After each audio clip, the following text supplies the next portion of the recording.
une question. En tout cas, il y a un rapport qui est sorti et qui accable sa gouvernance. Ah. Qui peut-être engage sa responsabilité en tant que chef d'État. te tudd nañ ko ci ba ñu ngi wax naan sax mën nañ ko traduire en tout cas. devant la cour de justice. Ouais. loolu yëpp xam na ko mais waaw mais que accablé nañ ko rek accablé nañ ko mais comme ni mu accablé woon Abdoulaye Wade ak régime am te kenn mësu ko laaj loolu mais damay laaj ndax am na lu dox seen diggante ba mu war a ko laaj dara là mooy la première question. Est-ce que boo amee adversaire nga am problème te problème bi ñëwagul ci tribunal il est vrai que dañuy échanger ay conclusions. Mais est-ce que àggagum nañu foofu. ok parce que rapport Mazars bi. dama jàpp ne ñu ngi koy laaj. rapport IGE bi ñu ngi koy laaj. plan de redressement bi ñu ngi koy laaj. 2050 ñu ngi koy laaj te ñi koy laaj ñan la l'Assemblée nationale. jotaguñu ko. je me donne pas avocat nag la ñu yor avocat bi avocat yi maître sur El Hadji Diouf France la rek bon. ku nekk da nga def est-ce que état bi dafa am obligation jël rapport boppam bi mu defar boppam di ko jox ancien président de la République c'est la question que je pose. mais par souci de pour mu leer xëy na moom en tant que chef d'État bi taxaw wax ne loolu bu amee jaaxal na ko maintenant bu fekkee ministère des finances dañoo def un rapport wala pré-rapport moom bu ko laajee est-ce que du baax ñu jox ko moom mu comprendre xëy na en tant que chef d'État pour xam moom est-ce que am na si pas de responsabilité wala dafa am lu xew lu ñu yëgul woon. xam nga posé nañu question bi wax ne. rapport bi ñu def inspection générale des finances. waroon nañ ko jox Abdoulaye Daouda Diallo cité leen de nom. oui xam nga wax nañ ko fi.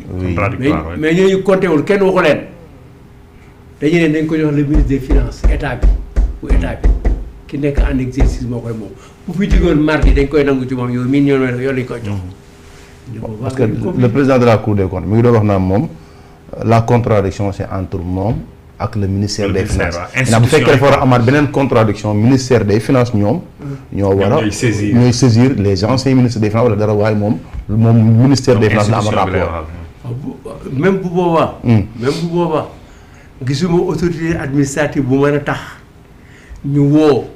ancien ministre des finances pour laaj ko. moo am obligation wu ñëw gisuma ko man li ma gis. à partir d'une action judiciaire. mën nañu demander la prochain ministre bu ñëw wala nangam ak nangam mën na am ay règles de bienséance mën na am. nga woo ministre bu ñëw nangam mais bu fekkee dañuy dem rek ci fi ñu jëm nii. gisaguma ko parce que mosuma ko fekkee mosuma ko yëg. waaw mi ngi doog am parce que mi ngi doog am de lii de maa ngi koy wax waaye. waaw Macky Sall laaj rapport. d'accord. xaw ma nag Macky Sall xaw ma nag mu ndegam moom buñ ko defoon moo xaw ma bu fi nekkoon ndegam ko defoon ndax xam dana la koy wax xaw ma ko xam naa ne maa ngi koy gis sur ces shows taxaw waaw problème am na parce que responsabilité en un certain moment on les a pas assumées. Qui ont?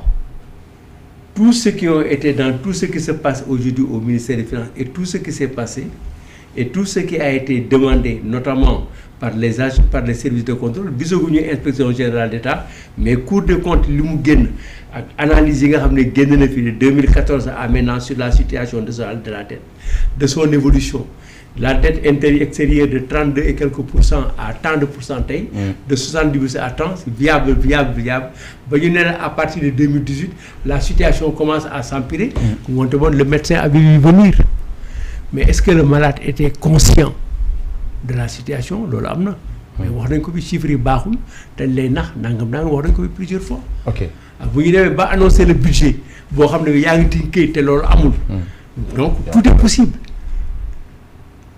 waaw nee nañu cachet amul mais am na dissimulé am na mal enregistré am na mal répertorié waaw bu fekkee ne xaalis bi nga dépensé pour jëndi marchandise da nga ko enregistré ci bénéfice waaw bu fekkee ne bénéfice perte yi nga war a def da nga ko génne enregistré ko bénéfice mais am nga problème loolu moo tax comptabilité yëpp am na ay recommandations ñu def mais dañ ko toppam bu ñu demee ba ne sax machine yi baaxul ba ñu dem ne ba ne rapprochement bi amul bu ñuy demee ba ne fii da am na problème parce que kii commandé mooy jënd mooy jaay mooy fay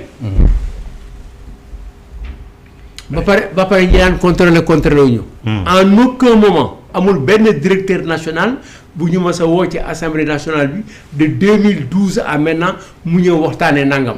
mais foofu également est-ce que du am solo parce que nous avons connu également la Covid. connaître nañ Covid.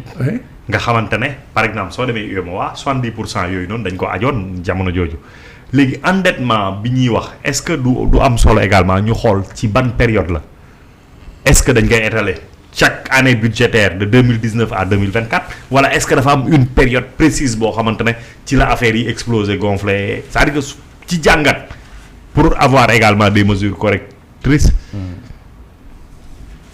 xam nga analyse budgétaire moom bu ci nekk yëpp a ngi fi. loolu da nga koy génne soo ko xoolee di nga ko mën génne xool ko di nga ko gis. di nga gis évolution bi. bon Covid bi am na lu mu def. ci impact ci dëkk bi. mais les dépenses du Covid aussi est-ce que les dépenses du Covid sont arrivées à destination.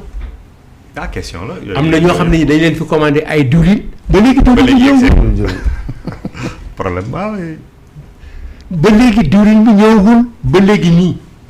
ñëwagul on a acheté des masques à 400 francs 400 francs 500 francs masque a ngi ci 50 francs fi mu toll nii. mais daf doon yéeg de période Covid bi daan na yéeg de. oui mais oui xam nga période Covid doon na yéeg. mais am na yéeg am na fu mu warul àgg. man masque jënd naa ko 500. mais si am na. ba pare mais c'était organisé. waaw mais après c'était le marché également c'était le marché. oui mais les thermoflash là qu'on vend à 80 000. waaw yow. tellement dafa jar 20 000 francs. waaw mais situation bi mooy créer loolu. parce que 500 non on crée la situation pour ça. waaw. on crée une situation pour ça. mais c'est l'information qui a créé la situation. quand on dit que dafa am Covid mën na emporter sax àdduna bi ainsi de suite. Chine léegi bloqué nañ li ñuy defar rek. c'est le débat en France. oui bien sûr. tu as vu le maire. sa sortie sur cette question là. nee na ku nekk ñëw na ko ne def li def li mais léegi moom rek a ci des parce qu'il n'a pas été orthodoxe. xam nga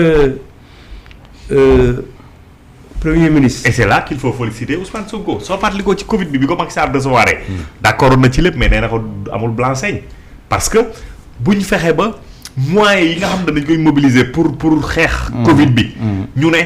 lépp ci bureaucratie ak ay jënd nañ ko oto pour def lii ak def la ak def la ba nga xamante ne les véritables problèmes duñ ko réglé te xaalis bi day jeex. xam nga le premier ministre loolu moom il avait vu. le premier ministre s'est levé un jour.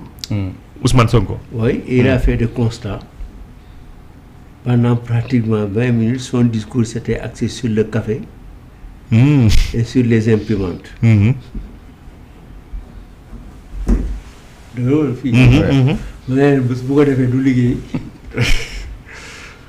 c'est organisé ba nga xam ne il faut trouver d'autres moyens mais les gens commandent des imprimantes ils en ont besoin par exemple tey ren par exemple l'Assemblée a beaucoup évolué les valises là côté avec la papier yu bari yooyu bon mais ils doivent remplacer par une clé.